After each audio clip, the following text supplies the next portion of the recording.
Hello everyone and welcome back to the third part of my Kendrick Lamar to Pimp a Butterfly explanation series. Since it's the third episode, I'm sort of getting sick of these intros, so from here on out I'm going to keep them very brief. In this episode we'll be analysing the song King Kunta and how it fits into the album and previous songs we've covered. Links to those will be in the I thing at the top and the description. Anyway, let's get into it. Firstly, the title King Kunta is in reference to the character Kunta Kinte, who was in the 18th century novel Roots, written by Alex Haley. This character is used to represent Kendrick's ongoing resilience against the pimping Uncle Sam and the record industry is doing.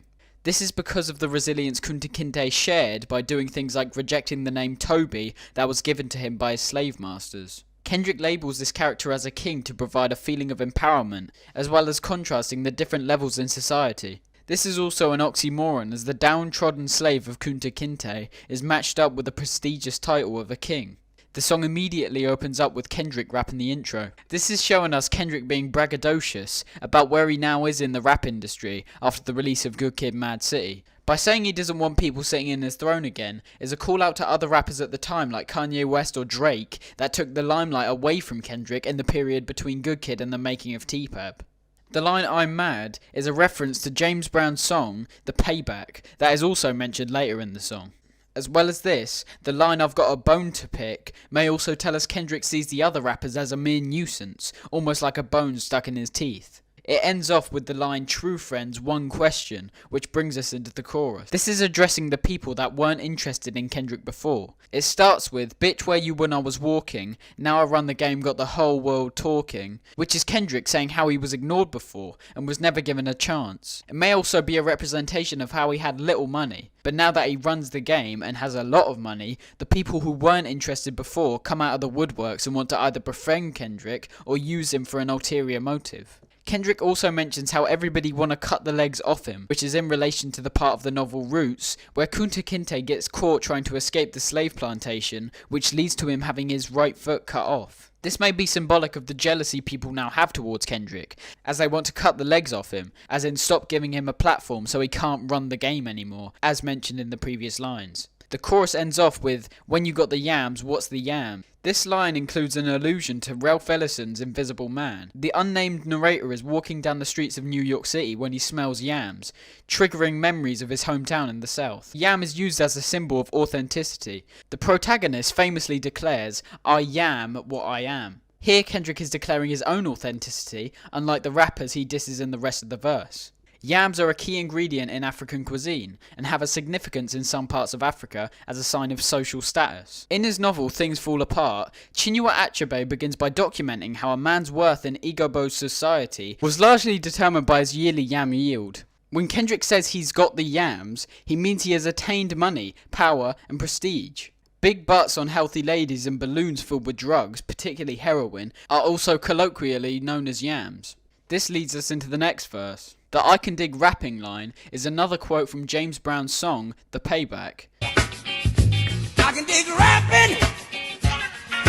In this part we can see Kendrick showing an obvious distaste towards people that use a ghostwriter to write their lyrics. Kendrick also cleverly uses a dual meaning of the word bars, by referencing the bars written in a rap verse, as well as bars that would be in a prison cell. Kendrick comments on this in his interview with Rob Markman. Giant. You do have one line though that where you call out, say I could respect rapping. Yeah. Or with a ghostwriter, man. Yeah. What the happened? Yeah. There was a time when having a ghostwriter in hip hop was a no-no. Like your career was done if that was found out. And I think this generation we've grown more accepting of it, and it seems like hip hop has gotten past that. Yeah. But you seem to draw a line in the sand, and I was wondering what prompted that. All the time. I got in the game ghostwriting, and I know how much work and how much ethic, ethic you need behind that. So at the end of the day, it's really about respecting that, respecting these writers, but also as a new artist, you have to stand behind your work, man, and you have to really truly honor the code of hip hop as a new artist. I'm not mentioning the older guys that already laid down the foundations and have the accolades and things like that. The new kids that's coming in this generation, we weren't taught that. We shouldn't be taught that just because the time is new. We need to go in there and be creative as possible. Be creative as possible. And if you do have help, acknowledge their help. You know. Well, who you seen with a ghostwriter? Can we talk about that? Oh, no, I can't say who I seen with a ghostwriter, but I knew you wasn't gonna answer that, but nah, I was like, yeah. No, but it just. But it's even like a newer generation. It's a newer MCs. generation. Wow. It's not even about who. Right. It's the new kids. You know, Gotcha. and Gotcha. we got to stand behind that pen and honor your pen because growth is everything. The first line, "Something's in the water," is Kendrick again being cautious about the strange behaviour he's seeing. This could be towards the previously mentioned ghostwriter situation, or another callback to the shady things going on behind the scenes of the music industry. The other lines tell us that Kendrick will not brown nose anyone or any corporate entity in order to get some gold. He's claiming that if he gets to that point, he'd rather be a bum back in Compton rather than a corporate vessel that is just doing things for money's sake. This reminds us of the title of the album, that we can now see the meaning of more clearly. Kendrick is the butterfly that the record industry is trying to pimp. However, Kendrick is not falling into their manipulative tactics and is standing for what he believes is right. We are then brought back into the chorus and back into the second verse where Kendrick continues to elaborate on the yams. By saying the yam brought it out of Richard Pryor, is Kendrick reminding us of the event when Richard Pryor set himself on fire after using cocaine. As we established before, this analogy is appropriate as the yam can be representative of drugs as well as big arses. This leads to the second line of "manipulated Bill Clinton with desires," which reminds us of the famous situation when Bill Clinton had a supposed affair with Monica Lewinsky. This juxtaposition illustrates that everyone from hood rats to powerful celebrities and political figures can be corrupted by power and addiction. It shows us that although both lifestyles may be drastically different, people always fall for the same things. This is Kendrick telling us about the amount of effort he's putting into his work for 2 years. Now that his time has come, he considers going back to his hometown of Compton solely to show people how successful he is, and more primarily the rivals he may have had back in Compton, and the people who previously doubted him. We are then brought back into the chorus, and then brought into the third verse. This line may be a homage to the classic Dog Pound track, Smooth. In Jamaican patois, to be goat-mouthed is to be jinxed. In standard English, this line might be "you goddamn motherfucker." But a mammy is not a simple mother. The mammy archetype is a familiar and powerful one in American culture. The black women who often took care of white children in the American South. Famous examples include Aunt Chloe in Uncle Tom's Cabin, and Hattie McDaniel's character Mammy in Gone with the Wind. Goat mouth mammy fucker is also a modified version of the monkey mouth motherfuckers called out in the verse. Kendrick's telling us how he was willing to kill other rappers' careers if they try to get in the way of his objective of being the king of rap. The next line explains how Kendrick doesn't even need to do this, as by the time he's ready to diss them, they've already shot themselves in the foot by not stepping up their game in the rap industry. The first line tells us Kendrick thinks that writing his own bars and rapping in general is an elementary grade level of difficulty for him. It also has a link to the famous Sherlock Holmes catchphrase. But how do you know about them? Elementary, my dear Watson.